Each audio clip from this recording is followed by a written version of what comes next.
नमस्ते बच्चों। पिछली तासिका को हमने चांदनी रात यह कविता की प्रस्तावना और पहले जो 3 चरण हैं उन 3 चरणों का अध्ययन किया और उन 3 चरणों के बाद जो आने वाले अगले चरण हैं उन अगले चरणों का अध्ययन हम आज के इस पाठ में करने वाले हैं। तो चलिए शुरुआत करते हैं अध्ययन के लिए। तो देखिए, कवि मैथिली शरण गुप्त जी अपनी चांदनी रात इस कविता के माध्यम से हमें प्रकृति का वर्णन कराते हैं और प्रकृति का दृश्य हमें बताते हैं। एक जंगल है और उस जंगल में चांदनी रात का एक दृश्य है, उस दृश्य को उजागर करने का काम यहाँ मैथिली शरण गुप्त जी ने कहा है। तो देखिए, प्रकृति का अन्य छटा यानी बहुत सारी छटाएं यहाँ मैथिली शरण गुप्त जी हमें बताते हैं।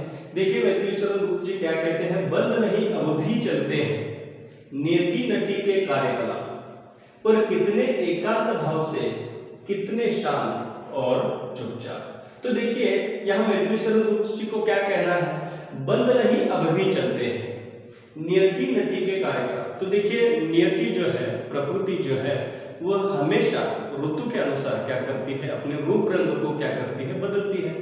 अपना देखिए कि परिवेश में बदलती है। जिस प्रकार देखिए कि बारिश के मौसम में पूरी धरती जो है वो क्या हो जाती है, हरी भरी हो जाती है। उसी प्रकार देखिए कि जब जाड़े का मौसम आता है, सर्दी का मौसम आता है, तो फिर से जो प्रकृति है वह अपना रूप रंग बदलती है। और उसी प्रकार देखिए कि जब गर्मी का मौसम आता है, तो गर्मी के मौसम में भी प्रकृति जो है वह अपनी चराचर सृष्टि में बदलाव लाती है। तो यह जो चराचर बदलाव आते हैं वे झट से नहीं होते, वह धीरे धीरे चुपचाप, हमें पता भी नहीं चलता कि धरती क्या कर रही है, अपना रूप रंग बदल रही है। तो मैथिली शरण गुप्त जी ने यहाँ बहुत ही बारीकी से वर्णन किया है, बंद नहीं अब भी चलती है। यानी जो प्रकृति है वह अपना नटने का, संवरने का, सजने का, धजने का जो काम है वो क्या कर रही है, बंद नहीं है उसका वह काम। नियति नटी के कार्यकलाप, उसके जो कार्य है वह क्या कर रही है, अब भी वह उसी रंग से, उसी देखिए कि उत्साह से वह अपने काम कर रही है। यह सभी काम करते समय देखिए कि वह क्या एक देखिए कि जिम्मेदारी लेती है, पर कितने एकांत भाव से वह एकांत में होती है। वह किसी में देखिए कि समझ में नहीं आता कि प्रकृति में कौन कौन से बदलाव आते हैं, और कितने शांत और चुपचाप, बहुत शांत, बहुत चुपचाप वो क्या करती है, अपने आप में बदलाव लाती है। उन बदलावों को देखने के लिए हमारे पास वैसी दृष्टि होनी चाहिए। तो देखिए कि प्रकृति में होने वाले बदलाव तो हमें समझ में नहीं आते, इसीलिए प्रकृति के सानिध्य में जाना बहुत जरूरी है। तो जब हम प्रकृति के सानिध्य में जाएंगे, निसर्ग के सानिध्य में जाएंगे, तो उनमें होने वाले बदलाव हमें समझ में आएंगे। तो आशा है आपको यह पहला चरण समझ में आया होगा। फिर से हम देखेंगे, बंद नहीं अब भी चलते हैं नियति नटी के कार्यकलाप, पर कितने एकांत भाव से, कितने शांत और चुपचाप क्या कर रही है धरती, ये जो धरा है, सृष्टि है, वह अपने नटने का, सजने का, संवरने का काम जो है वह क्या कर रही है, लेकिन वह एकांत भाव से और शांत और चुपचाप भाव से वो क्या कर रही है, अपने नटने का, सजने का, संवरने का काम कर रही है। चलिए आगे का जो चरण है वह हम देखेंगे। तो देखिए, दूसरे चरण में मैथिली शरण गुप्त जी क्या कहते हैं, हे बिखेर देती वसुंधरा मोती सबके सोने पर, रवि बटोर लेता है उनको सदा सवेरा होने पर। तो देखिए, प्रकृति का और एक चमत्कार हमें समझ में आता है। तो यह जो धरती है, यह जो वसुंधरा है, वो क्या करती है, रात के समय क्या करती है, अपनी इस पूरी चराचर सृष्टि पर, इस धरा पर मोती आकर बिखेर देती है। अब देखिए कि वास्तविक कल्पना करेंगे तो कोई धरती आकर इस पूरे चराचर सृष्टि में मोती नहीं बिखेरती, लेकिन जो ओस की बूंदें होती हैं, हम देखिए कि कह सकते हैं उससे कि पत्तों पर जो छोटी छोटी देखिए कि पानी की बूंदें होती हैं, ओस की बूंदें होती हैं, उसे मोती कहा गया है।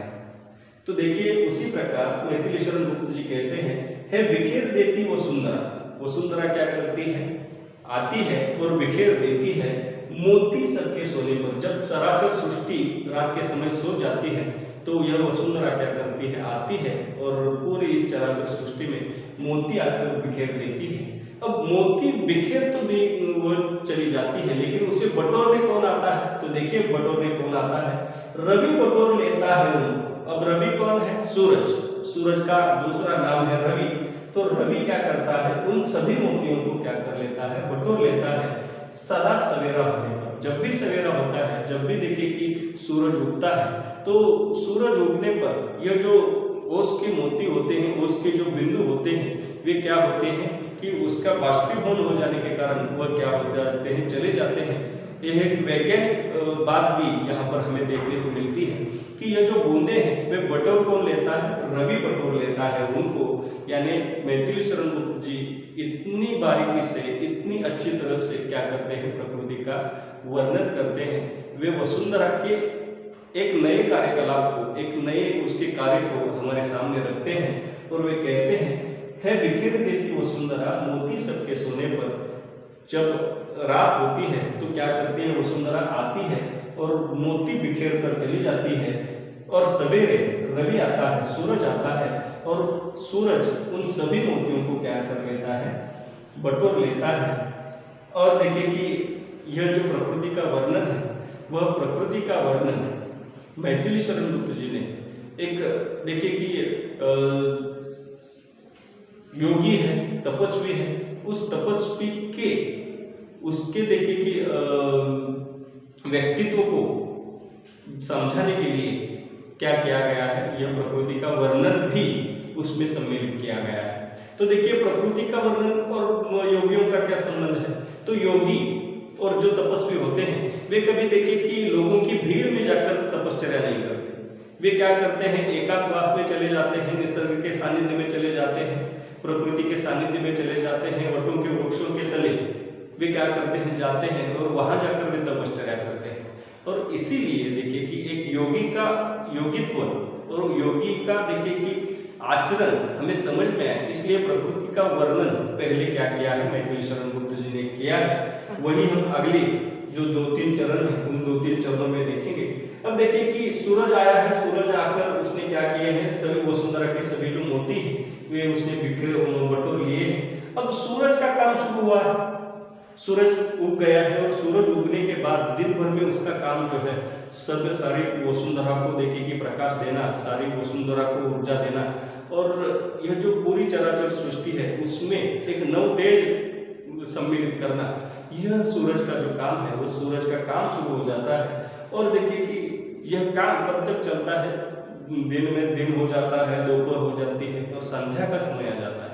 अब संध्या का समय जब आता है तो क्या होता है कि संध्या के समय सूरज अस्तगामी होने चले जाता है। तो देखिए कि पर्वतों के पीछे वह चला जाता है, उसका अस्त होने वाला होता है। अब देखिए कि दिन भर के काम के बाद हमें थकाव तो आता ही है।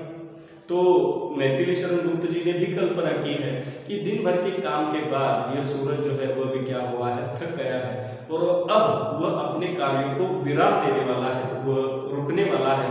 तो इसी का वर्णन करते हुए मैथिली शरण गुप्त जी कहते हैं, और अपनी विरामदायिनी संध्या को दे जाता है। रवि आता है और अपनी विरामदायिनी जो संध्या है, संध्या यानी देखिए कि सायंकाल का समय, और उस सायंकाल के समय को रवि क्या कर देता है? अपने आप की जो ऊर्जा है, एक नया रूप जो है वो संध्या को दे जाता है। जब आप कल्पना कीजिए कि संध्या का समय है और संध्या के समय में सूरज जो है वह अस्तगामी चले जा रहा है, तो दिन भर में प्रखर उष्णता देने वाला, प्रखर धूप देने वाला यह जो सूरज है, संध्या के समय देखिए कि कितना शीतल हो जाता है। उसकी रोशनी जो होती है वो कितनी तेजस्वी होती है। सूरज की तरफ देखने के बाद हमें कितना आनंद और उत्साह होता है। तो यही जो संध्या का नया रूप है, सूरज का नया रूप जो है वो संध्या हमें क्या करती है? देती है। संध्या को दे जाता है शून्य श्याम तनु जिससे उसका नया रूप झलकता है। अब देखिए कि शून्य शाम कहा है, तो देखिए कि शाम का समय जो है वह पूरा होने जा रहा है और रात होने को आई है। तो ऐसे समय का वर्णन यहाँ पर आया है, शून्य श्याम तनु जिससे उसका नया रूप झलकता है। सूरज का नया रूप जो है वह हमारे सामने झलकता है। दिन भर में दिखने वाला सूरज शाम के समय इतना शांत और शीतल किस प्रकार हो जाता है, ऐसा वर्णन जो है वह यहाँ पर मैथिली शरण गुप्त जी ने किया है। वास्तविकता बच्चों, ये जो पूरी कविता है वो पूरी कविता पढ़ने में, समझने में और आपको समझाने में मात्र 1 घंटे का समय काफ़ी नहीं है। बहुत सारा समय इस कविता को समझाने के लिए जाता है, लेकिन समय की पाबंदी और वीडियो की मर्यादा को समझते हुए हमें इसे संक्षिप्त में लेना पड़ा है। तो देखिए, इस कविता का जो सार है, जो मगज है, जो देखिए कि इसका महत्वपूर्ण अंग है, उस अंग को हम देखने वाले हैं, उसे हमें समझना बहुत ज़रूरी है। तो देखिए, उन 2 चरणों को अब हम देखने वाले हैं। तो देखिए, वे 2 चरण इस प्रकार हैं। पंचवटी की छाया में है सुंदर पर्ण कुटीर बना, उसके सम्मुख स्वच्छ शिला पर धीर वीर निर्भीक मना। तो देखिए, अब हम मूल मगज के पास आए हैं। तो देखिए कि एक ऐसे जंगल में, घने जंगल में क्या है, एक पंचवटी की छाया है। पंचवटी की छाया में क्या है, तो देखिए कि पंचवटों का एक, देखिए कि वहाँ पर 5 वट जो है उनका एक समूह है और उन्होंने देखिए कि वहाँ पर अपनी घनी छाया निर्माण की है। ऐसी पंचवटी की छाया में तो देखिए क्या किया गया है, सुंदर पर्णकुटी बनाई गई है। वहाँ पर एक सुंदर सी वर्णों से, तो देखिए कि जंगल में बहुत सारे देखिए कि आदिवासी जो लोग होते हैं वे क्या करते हैं, जंगल के ही साहित्य को इकट्ठा करके अपनी कुटी को सजाते हैं, अपनी कुटी को बनाते हैं। तो उसी प्रकार उस पंचवटी की छाया में एक सुंदर सी पर्णकुटी बनाई गई है और उस पर्णकुटी में एक धीर वीर निर्भीक एक योगी पुरुष जो है वह वहाँ पर रहता है, वहाँ पर देखिए कि साधना करता है। तो उसका वर्णन यहाँ पर आया है। पंचवटी की छाया में है सुंदर पर्णकुटी बना, उसके सम्मुख स्वच्छ शिला पर धीर वीर निर्भीक मना। तो उसके सम्मुख एक स्वच्छ शिला है। शिला यानी देखिए कि एक बहुत सारा विशाल पत्थर, विशालकाय पत्थर जो होता है उसे शिला कहा जाता है। अब शिला का के 2 अर्थ होते हैं, उससे हम समझ लीजिए। शील जो होते हैं, यहाँ पर शिला, इसे देखिए कि पहली जो देखिए वेलांट दी गई है तो उसका अर्थ होता है पत्थर। यदि देखिए कि ये शील जो है उसे यदि दूसरी देखिए कि वेलांट यदि होती तो शायद उसका अर्थ देखिए कि चारित्र होता है। तो देखिए यहाँ पर शिला, इसका अर्थ क्या है, पत्थर है, यह हमें समझना है। उसके सम्मुख स्वच्छ शिला पर, तो देखिए कि उस जो कुटी है उस कुटी के सामने एक बहुत विशाल का ऐसी एक शिला है, एक महाकाय पत्थर है। उस पत्थर पर धीर वीर, एक धीर रखने वाला और जो वीर है वह वीर भी क्या कर रहा है, निर्भीक भी। निर्भीक का अर्थ क्या है, जो न डरने वाला। अब जंगल में देखिए कि हम अब यदि अकेले जाएंगे तो हमें क्या होगा, डर तो लगेगा। लेकिन यह जो युवक है, यह जो देखिए कि साधक है, वह साधक कैसा है, वह धीरज रखने वाला भी है, वह वीर भी है और साथ ही साथ वह निर्भीक भी है, वह किसी से डरता भी नहीं है। ऐसा एक वीर उस स्वच्छ शिला पर क्या हुआ है, बैठकर वहां पर वह क्या कर रहा है, तपश्चर्या कर रहा है, ध्यानस्थ हो गया है। वह देखिए कि अपने ईश्वर की साधना कर रहा है और उस साधना से अपने आप को वह क्या कर रहा है, और तेजस्वी और देखिए कि अच्छा वह बना रहा है। तो ऐसे योगी पुरुष के चरित्र को समझाने के लिए मैथिली शरण गुप्त जी ने निसर्ग के इस पूरे चराचर सृष्टि के देखिए कि वर्णन को पहले उन्होंने दर्शाया है और उसके बाद देखिए कि उनके चरित्र को हमें समझाया गया है। ये जो पंचवटी नामक उनका खंड काव्य है, वो खंड काव्य लेने के पीछे देखिए कि उनके जो नायक है, वे नायक कौन है, तो देखिए कि भगवान श्री राम, वे इस पंचवटी के क्या है, नायक हैं। और देखिए कि मैंने आपको पहले भी कहा कि भगवान श्री राम 14 साल के लिए क्या हुए थे, वनवास चले गए थे और वनवास जाते समय उनके साथ उनके प्रिय भाई लक्ष्मण भी थे, उनकी प्रिय पत्नी सीता भी उनके साथ थी। और देखिए कि दंडकारण्य में वे चले गए थे। उनके उस समय में देखिए कि दंडकारण्य बहुत ही घना हुआ करता था और उस घने जंगल में भगवान श्री राम, लक्ष्मण और सीता दोनों देखिए कि इस पंचवटी की छाया में उन्होंने क्या किया है, एक सुंदर सी पर्णकुटी बनाई है और उस पर्णकुटी में वे तीनों यहाँ पर रहा करते थे और उसके सम्मुख यह एक विशालकाय शिला है, विशालकाय महाकाय पत्थर है।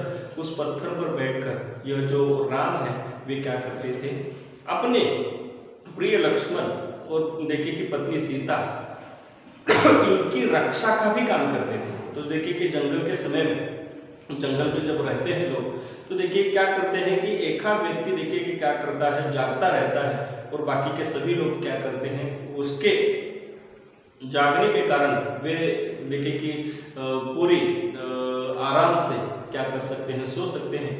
तो उसी प्रकार भगवान श्री राम भी क्या कर रहे हैं, उस स्वच्छ शिला पर वे बैठे हैं, वे ध्यानस्थ हैं, मग्न हैं, वे जाग रहे हैं, बल्कि पूरी चराचर सृष्टि जो है वे क्या कर रही है, सो रही है। और यहाँ पर वह धीर वीर निर्भीक जो भगवान श्री राम है वे क्या कर रहे हैं, जाग रहे हैं। तो देखिए अगला जो आखिरी चरण है, उस आखिरी चरण में भगवान श्री राम का जो वर्णन है मैथिली शरण गुप्त जी ने बहुत अच्छे तरह से किया है। देखिए वे क्या कहते हैं, जाग रहा यह कौन दुर्नर। अब यह जो व्यक्ति है जो जाग रहा है वो क्या है, धनुर्धर का है। तब देखिए कि आप तो जानते हैं कि भगवान श्री राम जो हैं वे धनुर्धर थे। और आपको ज़्यादा से जानकारी देने के लिए मैं यह भी कहूँगा कि वे एक बानी थे। उनका जो पीछे लगा हुआ देखिए कि बहता हुआ करता था, उसमें एक ही केवल बाल हुआ करता था। और ऐसा भी कहा जाता है कि भगवान श्री राम देखिए कि जब किसी के साथ युद्ध करते थे तो उसके लिए मात्र एक ही बाण का इस्तेमाल करते थे। तो ऐसे देखिए कि शूरवीर ऐसे एक युवक जो है वहाँ पर क्या कर रहे हैं, ध्यानस्थ बैठे हुए हैं। जाग रहा है यह कौन, धनुर्धर। धनुर्धर क्या कर रहा है, वह जाग रहा है, जबकि भुवन भर सोता है। अब भुवन का अर्थ क्या है, पृथ्वी। जो पृथ्वी है, जो चराचर सृष्टि है, वह क्या कर रही है, सो रही है। लेकिन यह एकमात्र युवक जो है वह क्या कर रहा है, जाग रहा है। वह देखिए कि अपनी पर्णकुटी में जो भी सीता है, लक्ष्मण है, उनकी वह रक्षा करने का काम कर रहा है। अब यह राम जो है वह दिख कैसे रहा है, तो देखिए इसका वर्णन कितना अच्छा किया है। वह लग कैसा रहा है, भोगी जैसा लग रहा है। एक आध साधु होता है, वास्तव में वह राजा है, लेकिन दिख कैसा रहा है, भोगी जैसा लग रहा है। कुसुमायुध है, उसकी जो तनु है, उसका जो शरीर है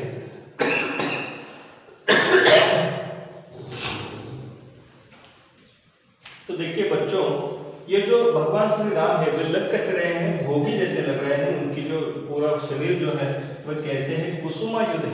एक आध कुसुम, कुसुम यानी फूल, फूल की तरह उनकी काया है। उनका शरीर जो है एक आध फूल की तरह है। अब देखिए राजा है तो राजा का जो कैसा होगा शरीर, एक आध कुसुम की तरह ही तो होगा। लेकिन और एक बात यहाँ पर दी गई है कि वह योगी जैसा लग रहा है। योगी जो होते हैं, जो महापुरुष होते हैं, उनकी तरह वे लग रहे हैं। और ऐसे देखिए कि महापुरुष क्या कर रहे हैं, हमें दृष्टिगोचर हो रहे हैं। ऐसा वर्णन मैथिली शरण गुप्त जी ने इस कविता के माध्यम से की है। इस प्रकार हमने चांदनी रात यह कविता यहाँ पर देखी, जिस कविता में मैथिली शरण गुप्त जी ने चराचर सृष्टि का वर्णन किया है, चराचर देखिए कि वसुंधरा का वर्णन किया है, और वसुंधरा के सानिध्य में एक धीरोदात्त नायक राम का वर्णन भी हमारे सामने किया है। ठीक है, वह पूर्ण हुई है और इसका जो स्वाध्याय है वह आपको लिखना है। तो आपको कौन कौन सी बातों पर ध्यान देना है, तो देखिए पृष्ठ क्रमांक 2 में लेखनीय है, प्रकृति मनुष्य की मित्र है, स्पष्ट कीजिए, यह आपको स्पष्ट करना है। उसके बाद देखिए कि संज्ञा पूर्ण करना है आपको। उसके बाद चांदनी रात की विशेषताएं आपको लिखनी है। उसके बाद देखिए कि निम्नलिखित पंक्तियों का सरल अर्थ भी आपको लिखना है। उसमें चारों चंद्र की चंचल किरणें यहाँ से लेकर झोंकों से यहाँ तक का जो चरण है उसका आपको वर्णन करना है। उसके बाद दूसरा जो चरण है उसका भी आपको क्या करना है, सरल अर्थ अपने शब्दों में लिखना है। और उसके बाद देखिए कि व्याकरणिक भाग थोड़ा सा है, उसमें आपको क्या करना है, कुछ पर्यायवाची शब्द दिए गए हैं उनको आपको क्या करना है, लिखना है। और आखिरी में आपको इस कविता के माध्यम से जो संदेश मिला उसे आपको रचना बोध में लिखना है। आप क्या करें, अपना जो स्वाध्याय है वे लिखें और अपने व्हाट्सएप ग्रुप पर क्या करें, भेजकर सहकार्य करें। ठीक है।